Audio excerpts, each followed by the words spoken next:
Welcome to another episode of Chris McBride Reviews. As always, I got the lovely Elena Parks with me. How you doing today? Pretty good. How are you?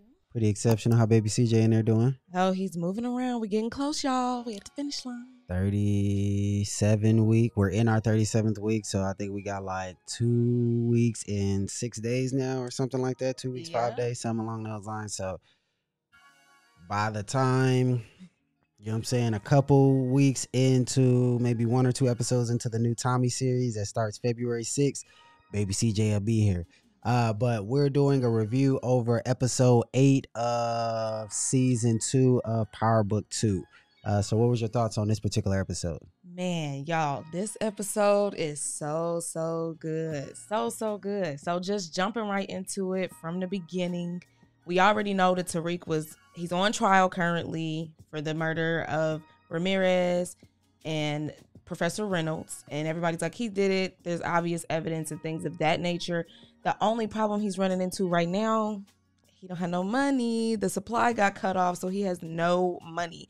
So he has to devise a plan to get some money. And the boy is smart. Like, he's dumb, but he's smart. And I will definitely elaborate on that as we continue to review it. But, you know, he devises this plan with Cane and Monet because I think they realize that in a lot of situations, they're stronger together than they are apart, even though they don't trust each other. It's very evident that none of them trust each other, including, you know, Cane and Monet, all of those different people. But they realize that they are stronger together than they are apart.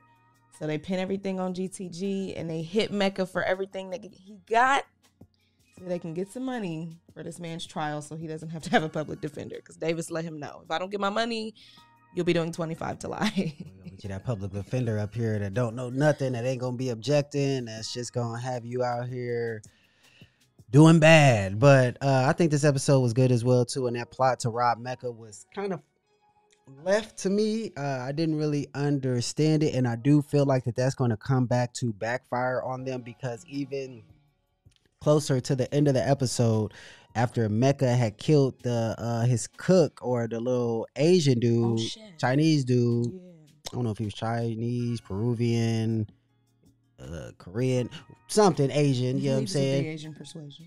And after he had slit dude's throat, he looked back at Cane and was like, and just kind of looked at him. And I feel like that was something probably that's going to come either episode 9 or episode 10, where Mecca finds out about this, because I do think that's going to come back to him. And a lot of things actually went wrong with the plan, where Drew with killing that dude. I don't know why Drew always just make things difficult. Like, dude's walking up the stairs, you literally could have just pulled the trigger and shot him in the back of the head. But you got to give a speech. Drew want to give a speech, want to talk to him, do all this other stuff, and then he knocked the gun out of Drew's hand, and they wrestling and tussling, and you know. But one thing I can say is that they showed that even though Drew is gay as hell and like super feminine and all that stuff like that, he has these moments where it's like this aggression or this rage can come out, and in those moments you be like, dang, he really is about this life. Because the same thing, and it's funny because it only came out against this same GTG person, but the first time when he was about to shoot Zeke in the leg and all that, and that rage kicked in with Drew, and he ended up beating dude's face in and all that. And then almost like the same thing happened here. It's like the dude looked like he's about to beat the heck out of Drew, and then Drew got this little rage, almost like turned into the Hulk, and then was able to kill him. So I think that's interesting as well. That's a good point to bring up about Drew. I think now that, well, I can't even say now that Lorenzo's home, I think there are just moments with Drew. I think overall, Drew probably is not. And they didn't have a gay scene this episode. Sorry, I just had to celebrate that. Keep going. Back to the point I was making, I think that Drew definitely has that in him. I think what happens is that everybody has a role to play. And I mean, that always gets brought up throughout like every episode, is that like, okay, everybody has this role to play your role, whatever. And Drew's role never was really to be that aggressive dude.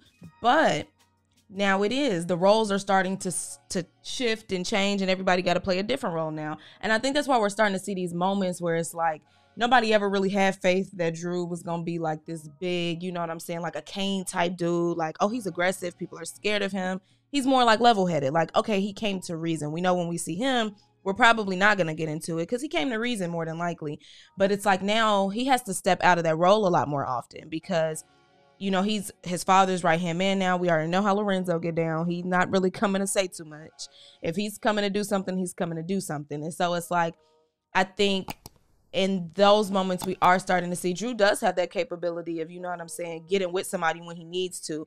I just think his preference is probably always to kind of play the cool role and maybe come in and just be more so of a level-headed, like, let's talk about it, let's see what we can do so that we both win type kind of thing. You know what I mean? That makes sense. And then Diana, Diana went to the left. She had a big she played a huge role this episode where, you know what I'm saying? Was that the door? I don't think it was the door. They knocked again. But how Diana played a huge role this particular episode where she starts finding out all these things about Zeke. So the last episode, she had seen Monet's phone ring and she had seen D on there. She had heard Zeke talk about, some dude popping up named Dante acting like he my dad. And then this episode, she overhears Monet on the phone with Dante and all that. So then that causes her to want to go look for all these things. Then she finds that picture of Zeke in that Bible that Monet had. She calls the hospital, figure out the days was wrong and all that. And boy, Diana blew the dinner table up at the end of the episode. Baby, apart. It felt like a Tyler Perry scene. Yes, when Tyler Perry on Why Did I Get Married and all that, when the dude that was the a-hole, when he just blew everybody up. Yeah, when Mike blew everybody up at the table, like, oh yeah, y'all want to talk about my dirt? We all about to do it. Baby, we all got dirt. And she was like, yeah, Kane did this. Drew, well, I don't know if she told on Drew. Kane told on Drew. Yeah. So she just started the drama and then it just all kind of unfolded. So she told on Kane, which it kind of seemed crazy because her telling on Kane initially just came out of nowhere. If she's going to tell on anybody, it seemed like she should have just dropped started the with Monet. Yeah, but that's why Kane was like, dang, bro. Like, and you know what? But honestly, I don't think I'm for Diana. I'm for Diana blowing up the table like that because I think that needed to happen. I think it was getting to a point where everybody is just kind of doing what they feel like they need to do. Ain't nobody telling the truth about nothing. Things are falling apart and nobody knows why because nobody's fessing up to it. And they was trying to play my girl Diana. And honestly, I'm going to tell you like this. Monet had that coming. You choking the girl up. You keep on calling her all types of stuff because she's hip to your game. That's your daughter. And it's like, to me, Diana never does anything that's bad enough for her mama to be treating her the way she do. She treats Diana like, girl, I don't like you. I don't want you around me. I want you to shut up and not talk to me. Because with Monet, it seems like she's so focused on just the power dynamics. Like a couple episodes ago, where son was like, am I your soldier or am I your son? Because she's focused so much on power that she doesn't have any real relationships. That's true. She doesn't actually have like the motherly relationships with her daughter and her sons or even her husband. She doesn't have those because everything is about power with her. And so when she's trying to get power, she'll use them. When they disobey her, she'll reprimand like crazy. And then she'll try to manipulate. Well, maybe I can find favor in you again if you can do this and you can do that. And Diana was like, nigga. She got tired of it. And rightfully so, because it's like you just said, that was a great point. That with Monet, it's about power. Like, she's not worried about like, oh, does my daughter feel loved? Does she feel this, that, and the other? Is she supported? It's not about that with her. And she makes that very, very evident and very clear in their relationship. And I think Diana got to the point, not even just Diana, I really feel like all her children are kind of at that point with her, but sometimes they need her to do certain stuff. But I mean, everybody's reached that point with Monet at some point because it's like, you don't care. What am I supposed to do? Like, sometimes you want me to be your son. Sometimes you want me to do this. Sometimes you want me to be your daughter. Sometimes you want me to not do this. Like, what do you want? So when she got ate up at that dinner, baby, chewed and spit out, she was looking crazy. And now she don't have a home. You don't have a husband. And Lorenzo, you don't have a family. Hey, he was just sitting at the table like, hey, can somebody explain to me what's going on? Because he like, first of all, that's your son, not your nephew. And then who's Dante? And who's his daddy? What are you talking about? And Bomb, she done lied about this man's age. This man 23. He not even 19. Zeke is 19. No wonder why he a top prospect for the league. Shoot, if I'm in the 6th grade and I got to go out there and play with some 3rd graders, I better be balling. So it's the same thing when he 18 years old or, you know what I'm saying, 22 or 21 or whatever it is, and he playing with 18 and 19-year-olds. He better be excelling. He better be faster and stronger and better and all that. That is just, that's cool. That's crazy. And it makes me feel, you know what? Now I'm always talking about Zeke and how goofy and dumb he is and all of this stuff. But I really, really felt bad because it's like everything that he knows, is like spun on his head. And it's just like, I am wondering where he's going to go from here. Because, I don't know what's going to happen with the league. It looks like he lied about everything, even though he didn't know. He genuinely thought he was 19 years old. Like, he genuinely thought. That's only if the secret ever comes out. So they would have to get that original birth certificate. And my thing is, if you've already made it through college and all these other institutions with whatever birth certificate she gave you, keep using that. Yeah, that's what you keep doing. That. I don't think that will backfire unless that secret comes out. If that secret and that birth certificate and all that stuff comes out, then Zeke is done, which could happen. That'll happen next season. The dad might get some, like Lorenzo might feel some type of way, or anybody might feel some type of way and just say that. And how this episode ended, where, like she just said, Monet lost her whole family because the husband was like, yo, get out, once he found out everything that Monet was doing. So she's scouring the city, calling Zeke. Zeke ain't answering. So then she pops up at Mrs. Carrie's house. Mrs. What's it? Mildred, something like that. Milgram. And before Monet shows up, Mildred, Carrie had like a rough day because she got ate up in court because it came out that Lauren was the one that was on tape that got Tariq to admit that he had knew about it, which got a warrant to search his apartment or his dorm room, which is how they found the badge.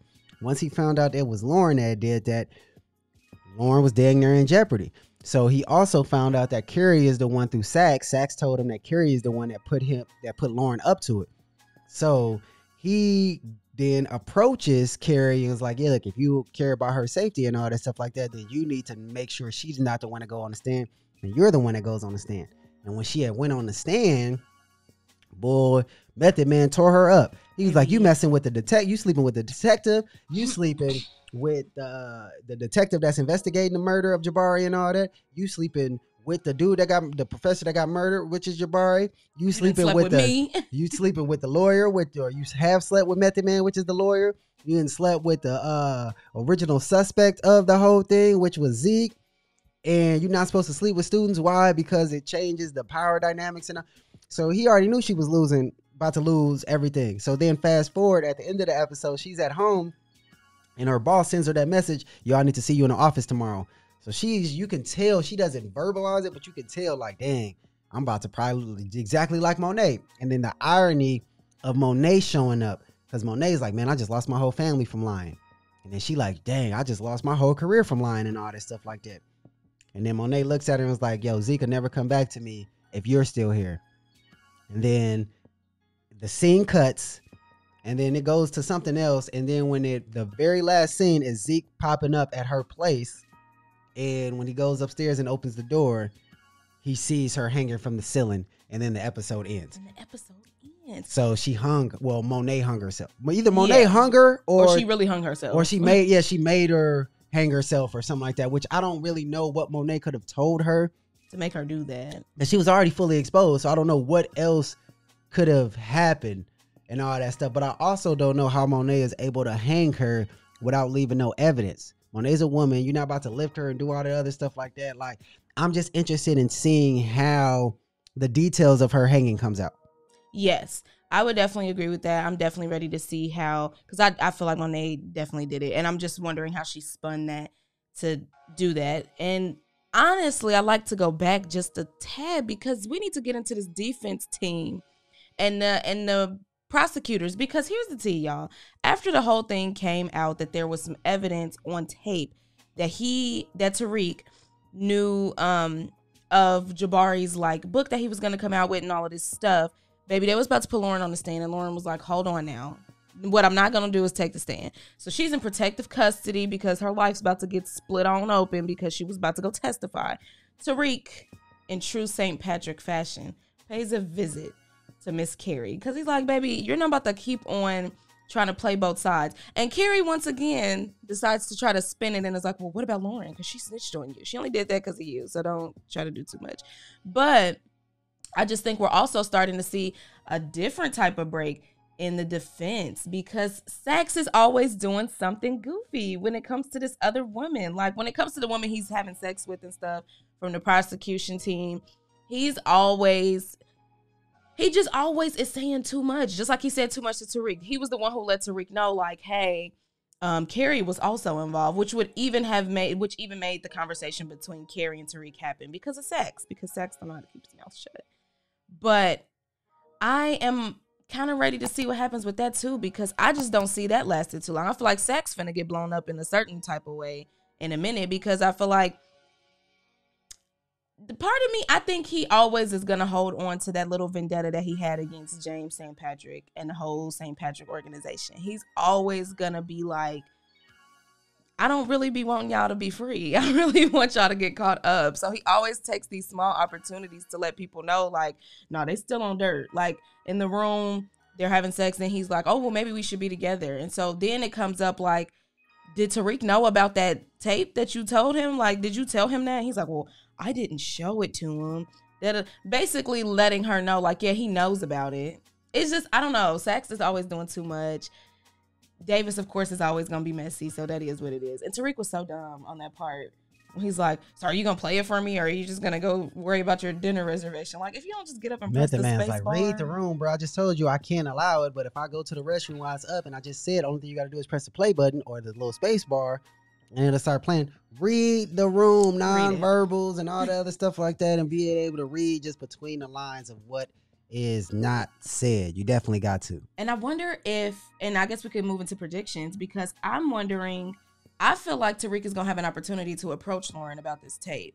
We didn't see a lot from the clip that is showing next week, but I think Tariq is not the type of person who's just going to let that go. He was discussing it with Effie at the end of the episode, like, you know what I'm saying? But I didn't want to lie to her. I didn't want to da-da-da-da-da. Like, I think he's going to approach that. Because I truthfully think more than anything, his feelings is hurt. Because he liked the girl. He really was, like, feeling her. And they was in a little relationship.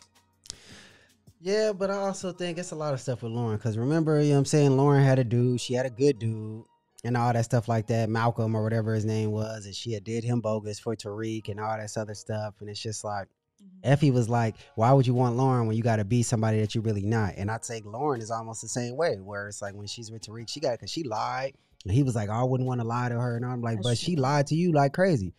Like, she knew all of this stuff and she just wouldn't say nothing to you. So it's just like, that's one thing I didn't like, is how Tariq just kept trying to frame it like she didn't have a choice. She didn't have a choice. Lauren had a choice and she tried to protect herself.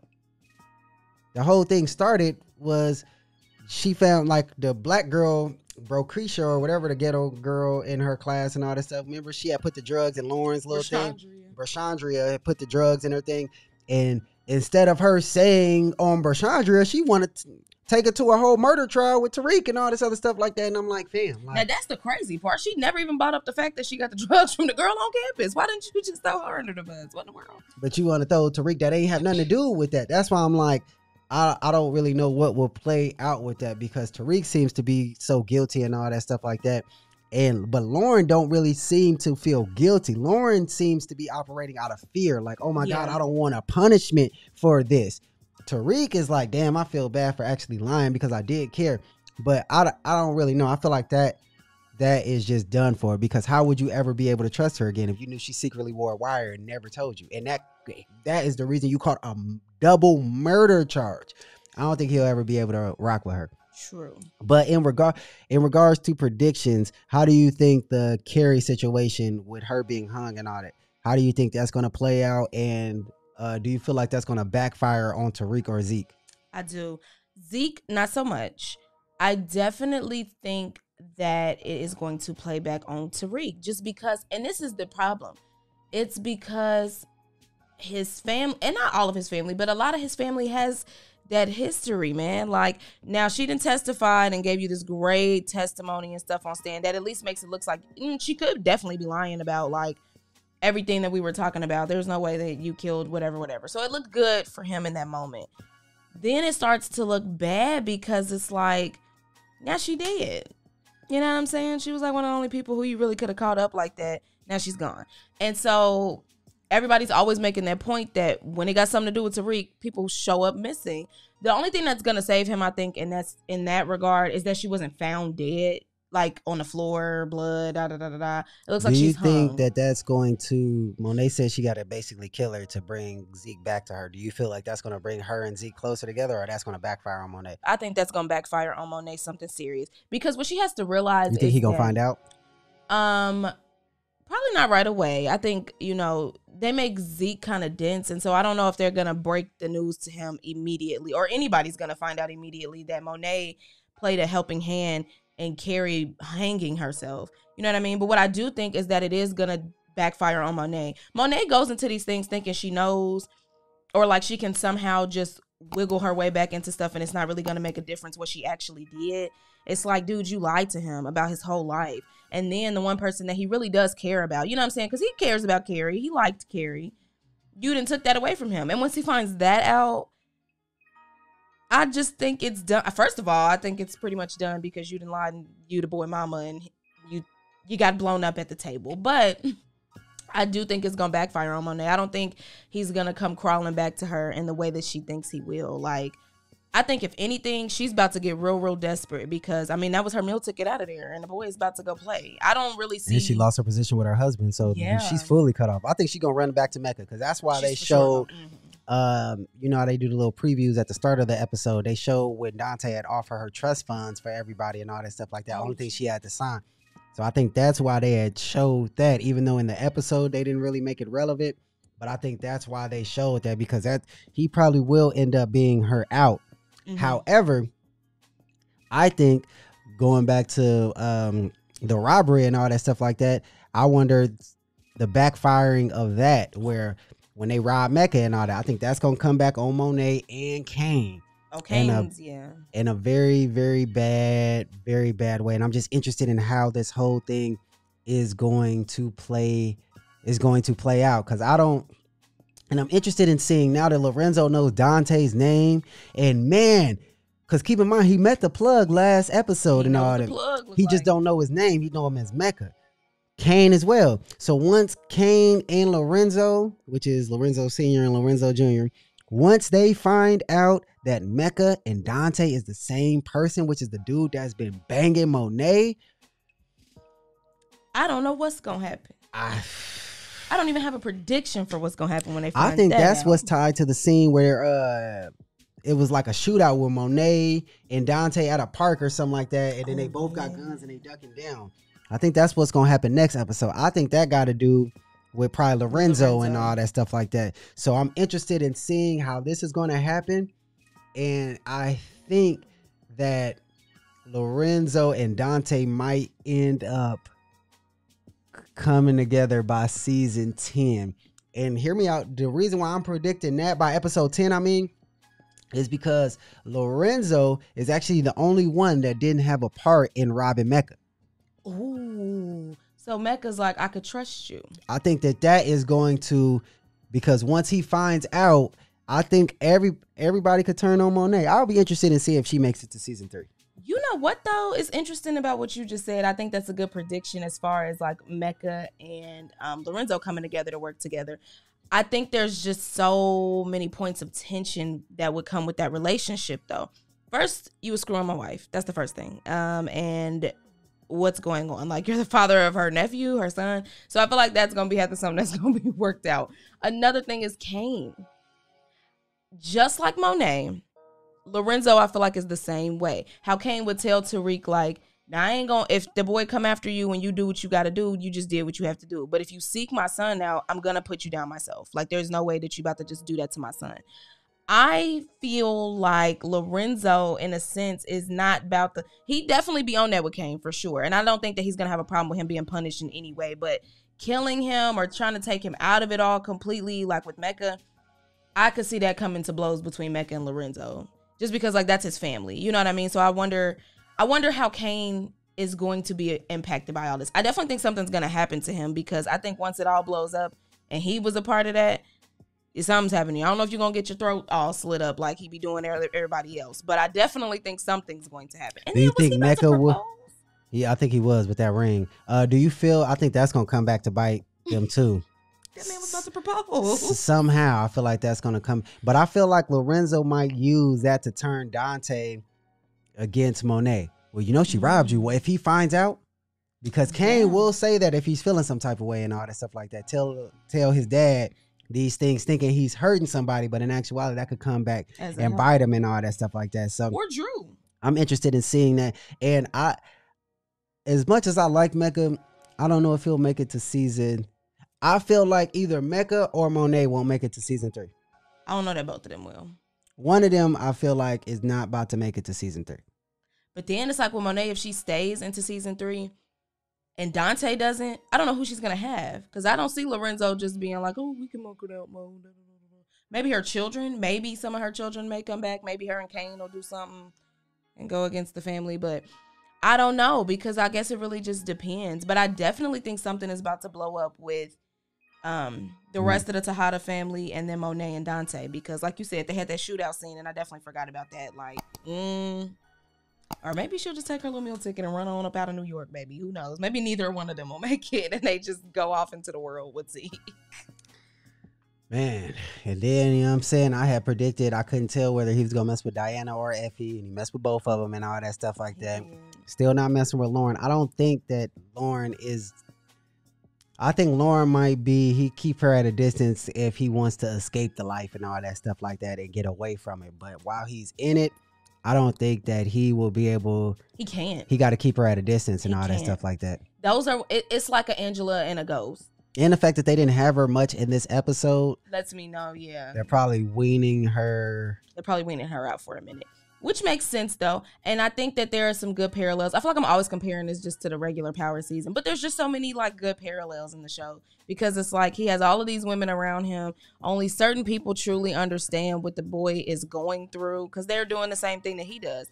And so, but I think he's getting to a point, maybe not right this moment, but I could see it coming, that he's getting to a point where he's tired of doing stuff like this. Like, he's tired of having to constantly lose stuff and have to do all of this crazy stuff to not get caught and all of this different stuff. And I think that's the same thing that his father was faced with at in Power. Like, Angela was able to provide him with some type of, like, alternate reality. Like, this could really be what your life is like if you changed what you were doing. And obviously some stuff didn't change. But I think that's also a good little prediction, probably for the just, I don't know.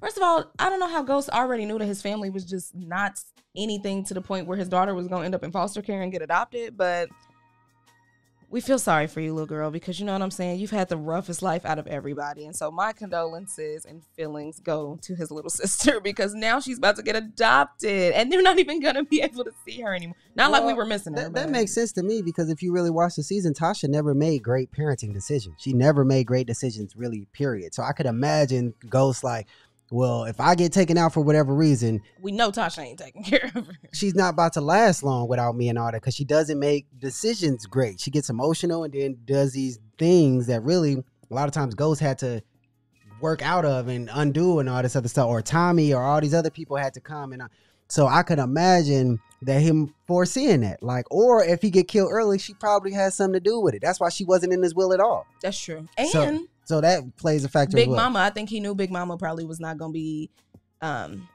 stable enough or maybe even alive because, you know what I'm saying, I don't know how old Big Mama's supposed to be, but it's like she's a grandma. So he's like, she's probably not going to be around to take care of her for very long. So I'm just going to set up some adoption papers in place.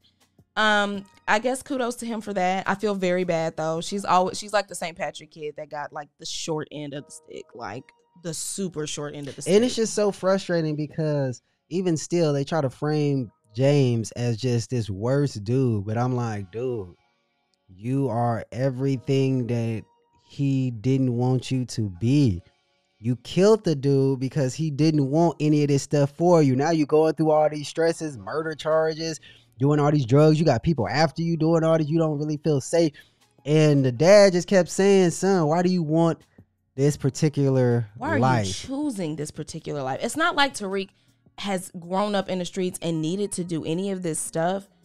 Had he played the hand that he was dealt in life, which was not a bad hand, he could have ended up at the same school, but with way less stressors. You could have probably been banging the same people, but now you don't got people coming and trying to shoot your head off. And realistically, your dad had more money than you get right now. You struggling to even pay your lawyer and all. So really, you could have had a better life, but what, you wanted it yourself, or you just wanted to be your own man, and now you wishing you had the guidance of your dad. Because I guarantee you could go to your dad and be like, hey, man, how could I navigate this situation? James would have had him out of there in 2.2, especially if they didn't kill Proctor. I'm going to tell you like this. If there was an alternate reality where Proctor was still alive, first of all, Proctor would have already had him off. He probably wouldn't even have been in that situation. And like you said, James never really had to make and finesse a whole bunch of moves to get some money to pay somebody, because he always set himself up. And Tariq is struggling with that. He needs to learn how to set himself up better so that when he runs into things, he's better prepared. He's never prepared. It's always my go-to, which is you become who you resent. The nigga resented his dad so much, every aspect of it, he does it. The same way that Tommy treated, or that Ghost treated Tommy, Tariq treats Tariq treats Brayden and all that stuff like that. The same way that Ghost treated the ladies, Tariq do that with all the ladies. So Tariq keep everybody on the need to know, do things for the best interest. Oh, I couldn't tell you because of this. Tariq literally is the epitome of all of that, but yet and still he has so much anger for it. You don't care about your family, dude. Your sister is going into foster care. She's finna get adopted, baby. So because of the decisions you made, because if you wouldn't have got this murder charge, you would have still had custody of her and all that. So it's just funny to watch him go through everything that he hated about his dad and knowing that, damn, I'm making the damn same decisions. And it's funny because I feel like as the episodes and seasons go on, he starts to understand his father a little bit more. It's almost like the older I get, the more I respect my father from a man and everything, and more you just start learning and you start dealing with certain situations that's similar, and you like, oh, now I can understand why he did that. Now I can understand why he handled that situation that particular way. But when you're younger, looking at it from the outside looking in, you can develop all these feelings and judgments and all this stuff. But once you start getting older and start living life, then you could be like, dang, I can understand why my father was that way, why he treated people that way, why he kept things on the need to know, why he kept certain things compartmentalized instead of just having everything in his life all mixed together and all that. So good point. That's an interesting dynamic. But nonetheless, we 32 minutes in. You got any last remarks? No, man, this has been a great season. I'm very excited to see how it ends. Man, I think it's just going to be so much stuff going on. So I'm excited for the next episode. I am too. Well, all right. In the meantime, y'all keep blessing, keep progressing. If y'all haven't, like, comment, subscribe, leave a comment. Let us know what y'all agree with, what y'all disagree with, what y'all predictions were, what y'all think about this particular episode. Also, got a goal of reaching over 1,000 subscribers immediately. So if you like this particular content, then go ahead and help a brother out and click that subscribe button. I would greatly appreciate it. In the meantime, we are out. Peace.